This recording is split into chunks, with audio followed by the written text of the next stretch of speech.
This happened a long time ago on Halloween. I was about 11 or 12 years old back then. Every year, I would go trick-or-treating with my best friend Josh and his family. My parents would stay home and hand out candy at our house, and I would go trick-or-treating in the neighborhood. Josh and I were still young enough that we needed to have an adult around when we went out, but we were starting to enter that rebellious stage. Therefore, we were constantly trying to get away from Josh's mom, who was our chaperone for the evening. She was also busy with Josh's little sister, so it was not long before the two of us were pretty much on our own. Josh and I continued ringing doorbells for an hour or so when another kid approached us. He said his name was Tim and asked if he could join us. Tim was a few inches taller than Josh and I, and we guessed he was probably a few years older as well. That would explain why he was not with a parent. He was dressed as a werewolf with a pretty elaborate costume. His mask covered his entire head with what looked like real fur, although it was probably fake. Josh quickly agreed to let him join us. We didn't recognize him from school, but having a friend in a higher grade would look good on us. By this time, Josh's mom was at least 6 or 7 houses behind us, so the three of us were pretty much on our own. We continued to knock on doors and gather candy for a while longer. Tim seemed pretty cool. He shared some of the same interests that we had: video games, music, and the typical stuff. After a while, Tim stopped us and said, "Guys, there's another neighborhood where the houses are closer together. If we head over there, then we could cover more ground and get way more candy." "I'm in. How do we get there?" Josh asked. "We can take my dad's car. He lets me use it," Tim assured us. Like I said, I knew Tim was a few years older, but I didn't think he was old enough to drive. I was starting to feel uneasy, but when I looked over at Josh, his face was lit up. I think he was excited by the idea of going off with his cool new friend. I wanted to say no, but I was worried that I would seem like a downer, so I agreed. You know how peer pressure works. We followed Tim to his car. It was a newer model Toyota hatchback with tinted windows and a silverish paint job. It was parked on the street only a few blocks away. As we approached the car from behind, Tim unlocked the door with his remote. He got into the driver's seat and took off his mask. Josh walked around to the front seat while I opened the passenger door behind the driver. When I leaned down to get into the car, I locked eyes with Tim and almost fainted from fear. Tim must have been at least 45 years old. He was dressed up for Halloween and pretended to be a teenager. I turned around and sprinted away from the car. I didn't even try to warn Josh. I'm not proud of that last part, but it really was a fight-or-flight situation, and I did what I did. Luckily, after a few minutes, Josh and I found each other. It turned out that he saw me take off and realized something was wrong. Although it could have turned out worse, this was one of the scariest things that has ever happened to me. Halloween is all about being scared, but this was another level. We were too embarrassed to tell anybody what happened, so we kept the incident to ourselves. Looking back, I know we should have told someone, but we didn't. I can never be sure what that guy had planned, but I wanted no part of it.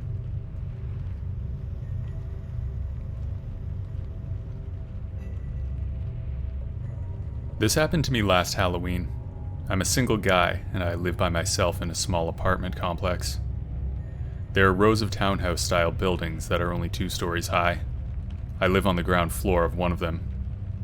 It was a newer place, and all the doors were electronic. You could get into your apartment with an app on your phone if you forgot your keys. I always found that kind of thing unnecessary, but it was there if I needed it. There were some young families among my neighbors, so I usually get a few trick-or-treaters, probably only 5 or 10 for the whole night. We hardly ever get outsiders come in for Halloween. It's not a gated community or anything, but I figure maybe it looks like private property from the outside, so the kids from the surrounding neighborhood usually avoid it. I always make sure to have a box of Halloween candy for the kids that live there, though. It started off like any other Halloween. I stayed home as usual to give out candy. Trick-or-treaters started coming to my door at around 6:30 p.m. like usual, and after probably half an hour, I had seen pretty much every kid that I recognized.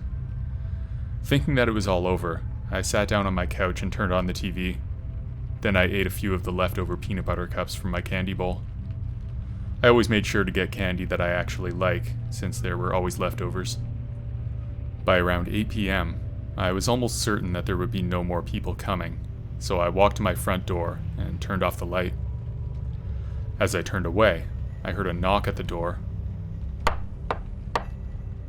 When I turned around, I could see through the small window on my door that a man was standing there.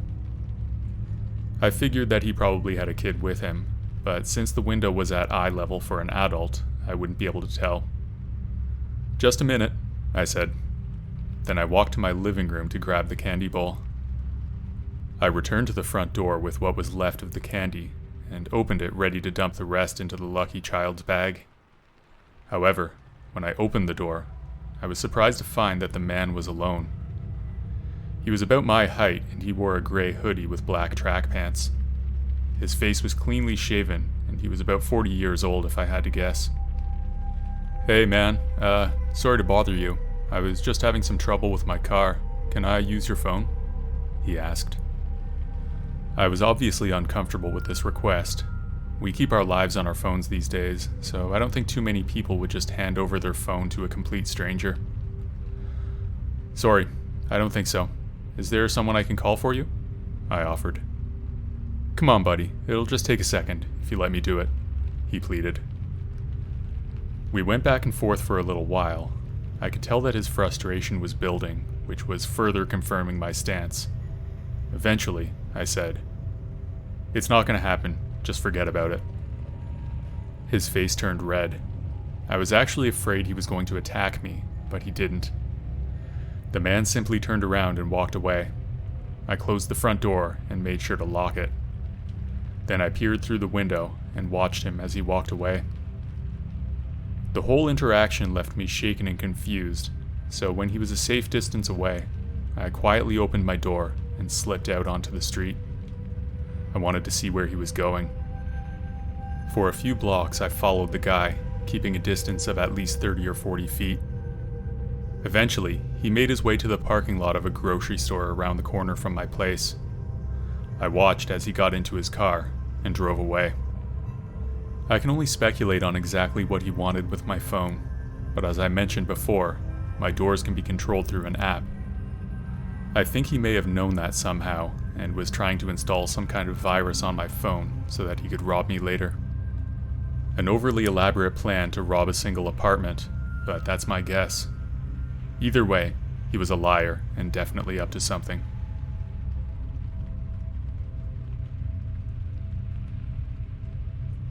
When I was 13 years old, I went trick-or-treating with my friends. I was at that age where it was still acceptable to go trick-or-treating, but I was old enough that I could go without any parental supervision. A good combination. Our neighborhood was in a pretty typical suburban area. Although I had lived there for my entire life, there were still a few neighbors who I hardly knew. Some people kept to themselves, and that's fine. However, some have different reasons for staying away from others, and that's what this story is all about. It was around 6:30 p.m., and my friends Chris, Aaron, and Kevin were getting ready at my house. Chris dressed up as Harry Potter, Aaron went as Bigfoot, and Kevin just draped a sheet over his body and said he was a ghost. He always had the worst costumes. I was going out as the Incredible Hulk, even though I was super skinny at the time. My parents were out at a Halloween party that night, and they were not going to be back until late. The four of us headed out and started trick-or-treating around the neighborhood. We were making great time, and it was not long before we had covered the entirety of the area. Our bags were already pretty full, but it was still early, so we decided to keep going. There was another area that we knew only about a 10-minute walk away, so the four of us headed over there and continued knocking on doors. The houses around there were a little older, and the people were older as well. I didn't know anyone at my school who actually lived there. Nonetheless, the houses were all decorated for Halloween, so we figured it would be worth it. After about half an hour, our bags were way too full to continue. It was also starting to get late, so we all split up and headed home with a great haul of candy. I opened the front door to my house and stepped inside. It was clear that my parents were still at the party because the driveway was empty. I went to the living room and sat on the couch, then turned on the TV and started eating some of my Halloween candy. About 10 minutes later, I started feeling tired and a little sick. I laid my head down on one of the decorative pillows that my mom keeps on the couch. After that, I only remember flashes of what happened. I was feeling incredibly woozy, almost like I was half asleep, but I distinctly remember seeing a tall man walk past me on the couch. He was way too tall to be my father, and my mother was not there at all. He leaned over to me on the couch and placed a hand on my head. That's all I remember before I came to. I got up and walked to the front of the house. I looked out the window, and my father's car was still missing. My parents weren't even home yet. I checked the rest of the house, but it was completely empty. You may think that I was hallucinating or dreaming, but I don't think that can be true. I wasn't that tired. It was only about 9:30 p.m. at the time. It's hard to think of a reasonable explanation for what happened, though. I thought about it for several minutes, then I threw away the rest of my candy. I called my 3 friends and told them to do the same.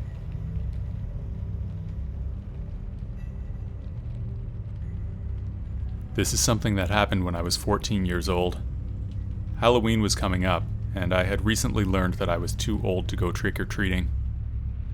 Although disappointed, I was excited to be growing up, and in a way, I was happy to leave the tradition behind. It was fun while it lasted, though.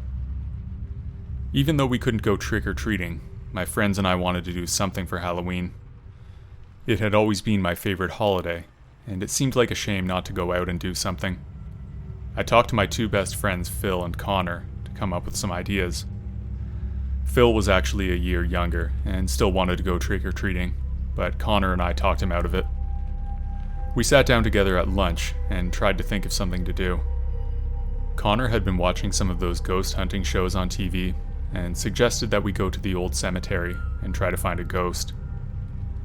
I never believed in that kind of stuff, and I'm pretty sure my friends didn't either, but we decided to give it a try anyway. Nobody came up with a better idea. We met at my house at around 6 p.m., then started walking down the street to the cemetery. The neighborhood was filled with kids dressed up for the occasion. I lived in a good suburban place. Almost every house around there had at least a few kids, so Halloween was huge. The bright streetlights shone down on the crowds of children with their parents. It brought back good memories from prior Halloweens. It was only about a 20-minute walk to the cemetery, and on the way, we cracked some jokes and reminisced about the past. None of us bothered to dress up. I never cared for the whole costume part of Halloween. To me, it was just something you had to do in order to get free candy.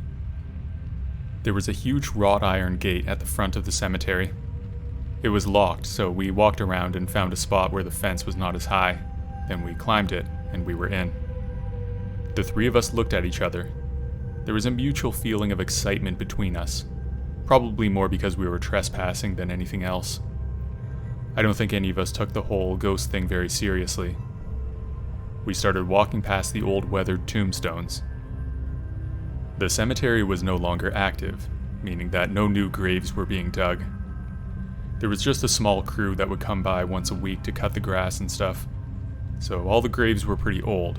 It was a very eerie place to be after dark. We continued walking and talking for several minutes when we started to hear a strange noise, like a constant hum off in the distance. My friends and I looked at each other. "Looks like we found our first ghost," I said sarcastically. Phil and Connor burst out laughing. We didn't think it was anything, but we decided to follow it anyway. As we got closer, the hum became more audible, and it started to sound like people chanting. There was someone there. We continued walking towards the noise, and then we saw it.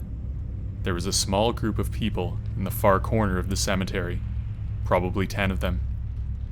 They were gathered in a small circle, all of them wearing dark clothes and masks. There was a single person lying on the ground in the middle of the circle, not moving. Although we couldn't make out the words to their chant, it was extremely unsettling. The 3 of us looked at each other. Phil and Connor were as terrified as I was. we turned around and quietly snuck out of there. I felt a tremendous relief when we were back on the lit street. We never told anybody about what we saw that night, but the three of us did discuss it amongst ourselves.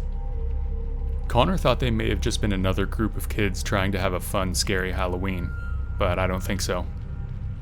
There was something chilling about that chant, and what were they doing with that one person laying on the ground in the middle of the circle? I don't know what they were up to that night, and I'm glad that we didn't stay to find out.